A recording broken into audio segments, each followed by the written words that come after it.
दोस्तों ये है पारा शिवलिंग। ऐसी कोई मनोकामना नहीं है जो ये शिवलिंग पूरी ना करे। उज्जैन के अंदर जहां आपको भगवान द्वारकाधीश, भगवान रामेश्वरम, भगवान बद्रीनाथ और साथ ही भगवान जगन्नाथ के दर्शन होते हैं। तो अब आपको दर्शन कराने वाले हैं 12 ज्योतिर्लिंग के। यह है उज्जैन नगरी और 2024 के अंदर आप भक्तों की भीड़ देख सकते हैं।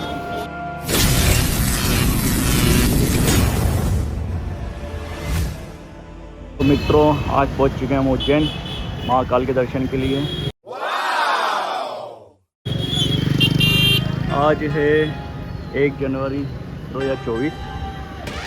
मैं और मेरे मित्र ने प्लान करा महाकाल के दर्शन करके ये नए साल की शुरुआत करने के लिए। तो आपको दर्शन कराएंगे यहाँ की जितने भी मंदिर हैं, जो मुख्य मंदिर हैं उनके सभी के। तो बने रहना वीडियो के अंत तक। जय श्री महाकाल, जय श्री राम। स्टेशन से कुछ ही दूर पर मिलेगी आपको एक बांकी शॉप। यहाँ पी सकते हैं ठंडाई। दोस्तों ये है राजा विक्रमादित्य, दर्शन करिए आप सभी। और ये जो है नवग्रह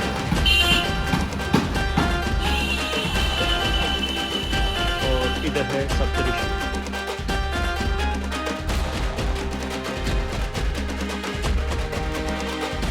दोस्तों ये है रामघाट।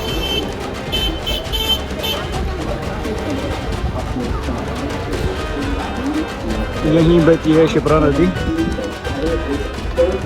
माँ शिप्रा नदी के दर्शन करके दोस्तों।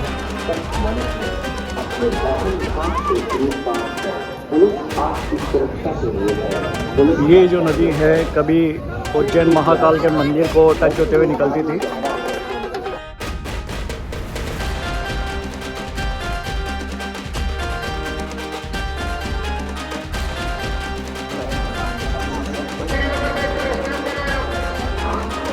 मित्रों ये है शिप्रा नदी जो कि उज्जैन में विराजमान है। आप जब कभी उज्जैन आए महाकाल की नगरी तो शिप्रा नदी के दर्शन करना ना भूलें। और ये है रामघाट।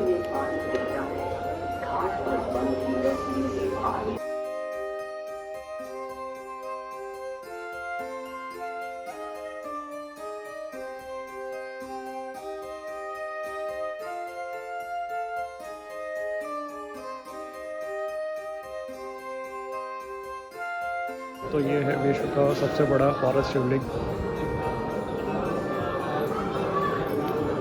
दोस्तों ये है पारस शिवलिंग। ऐसी कोई मनोकामना नहीं है जो ये शिवलिंग पूरी ना करे।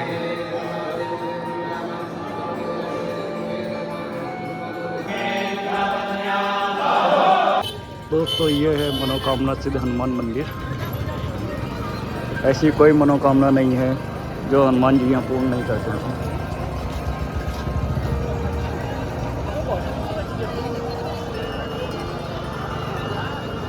और ये हैं हमारे मित्र।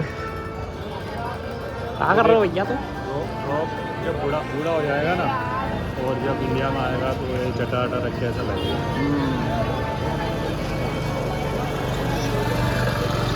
अद्भुत पेंटिंग है दोस्तों।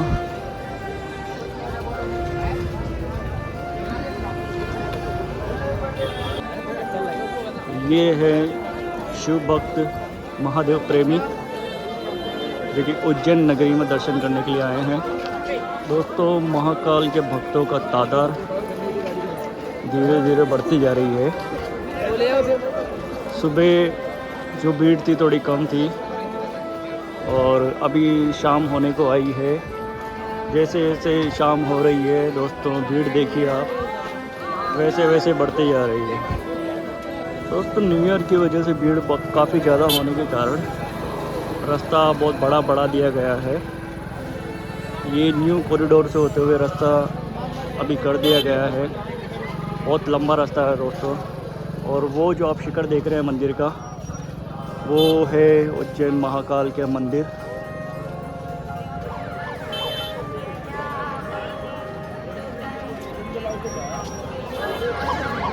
दोस्तों ये है चार धाम मंदिर।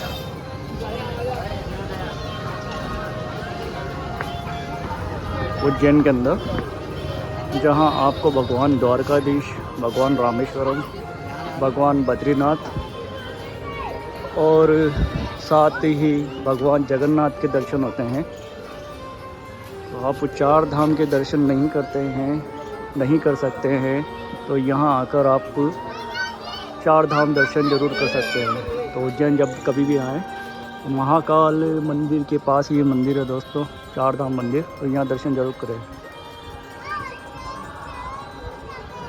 दोस्तों ये है द्वारकाधीश, भगवान द्वारकाधीश के दर्शन करिए दोस्तों। ये है श्री रामेश्वरम शिवलिंग। रामेश्वरम शिवलिंग जो है उनकी स्थापना श्री राम जी ने करी थी। अब दर्शन जो कर रहे हैं आप, वो है श्री बद्रीनाथ जी।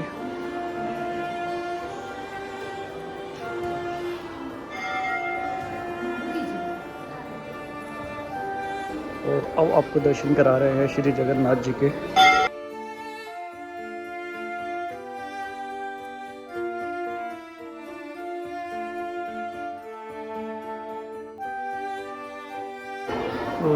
तो दर्शन करिए श्री जगन्नाथ जी के।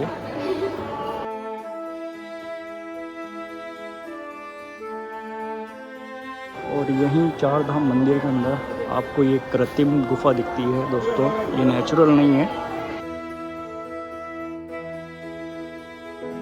और अब आपको दर्शन कराने वाले हैं 12 ज्योतिर्लिंग के।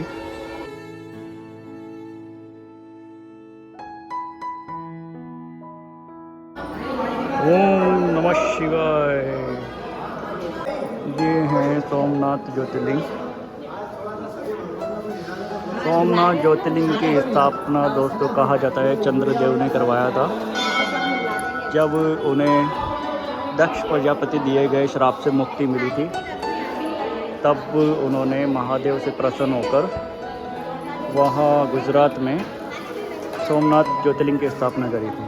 अगर आप लंबे काल से किसी समस्या से जूझ रहे हैं तो आपको सोमनाथ जाकर तपस्या करनी चाहिए, आपको वहाँ उस समस्या से जल्द मुक्ति मिलेगी। यह है मल्लिकार्जुन।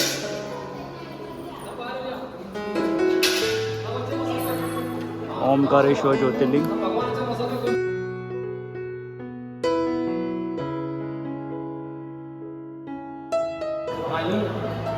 पिता महादेवा पार्वती माता। श्री वेदनाथ ज्योतिर्लिंग।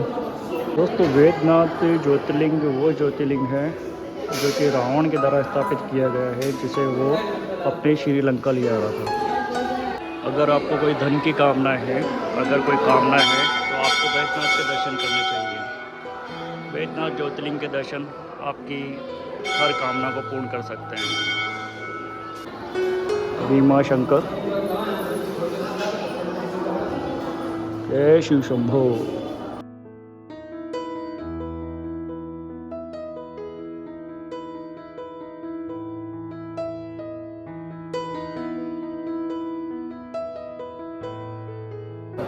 ये है रामेश्वर ज्योतिर्लिंग। रामेश्वर ज्योतिर्लिंग की स्थापना श्री राम जी ने करी थी, जब वो श्रीलंका युद्ध के लिए जा रहे थे। नागेश्वर ज्योतिर्लिंग।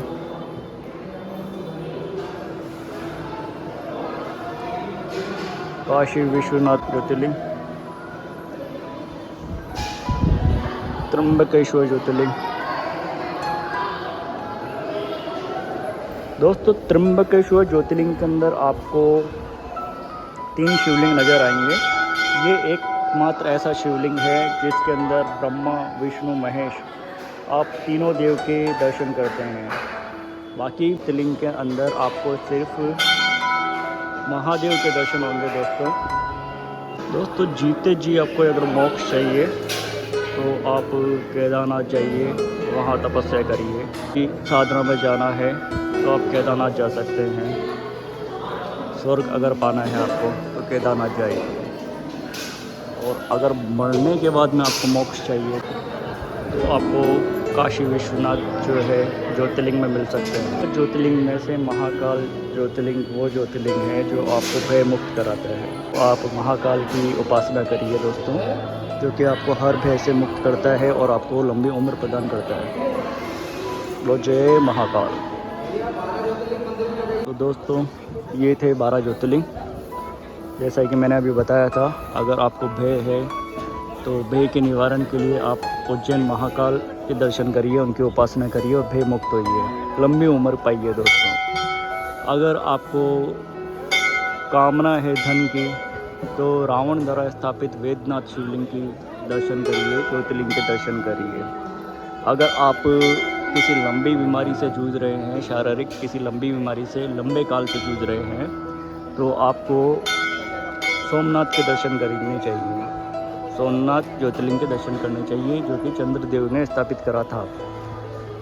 और अगर आपको जीते जी मोक्ष चाहिए तो आपको केदारनाथ जाना चाहिए, वहाँ भगवान महादेव की उपासना करनी चाहिए केदारनाथ के अंदर। और अगर आपको मरने के बाद में मोक्ष चाहिए तो आपको काशी विश्वनाथ जाना चाहिए। तो ऐसे ही जो 12 ज्योतिर्लिंग हैं हमारे दोस्तों, उनका एक उद्देश्य है। आप उद्देश्य की पूर्ति के लिए उनकी उपासना कर सकते हैं। तो बोलिए जय श्री महाकाल।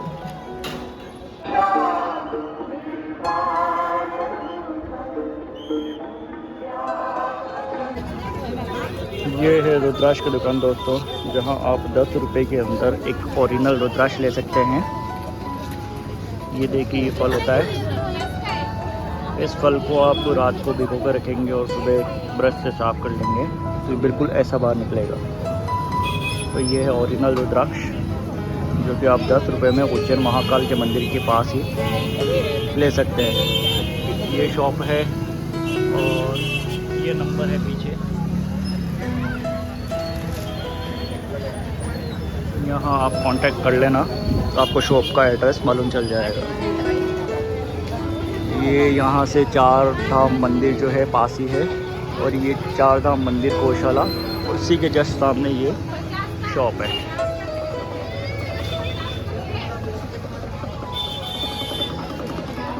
दोस्तों ये है हर सिद्धि माता का मंदिर, जो कि 52 शक्तिपीठ में से एक शक्तिपीठ है। तो आप यहाँ दर्शन करना ना भूलें। जय महाकाल दोस्तों। मंदिर में रश आज बहुत ज़्यादा था, इसलिए काल भैरव के दर्शन आपको नहीं करा पाए। उज्जैन महाकाल में भी आज दर्शन करवाते, कॉरिडोर से होते हुए आज सारे दरबार के अंदर बहुत ज़्यादा भीड़ थी, इसलिए वहाँ जाना थोड़ा मुमकिन नहीं था। फ़ोन ले जाना अलाउ था, लेकिन हमें सूचना थोड़ी लेट मिली कि वहाँ फ़ोन ले जा सकते हैं, इसलिए हम वहाँ फ़ोन लेकर नहीं गए, तो कुछ शूट नहीं कर पाए दोस्तों। और भीड़ इतनी ज़्यादा थी कि मंदिर से वापस बाहर आए तो समय बहुत ज़्यादा निकल चुका था। उसी बीच हमारी मुलाकात अंकल जी से हुई, जो कि सनातनी प्रेमी हैं और एक सनातन का अच्छा ज्ञान रखते हैं।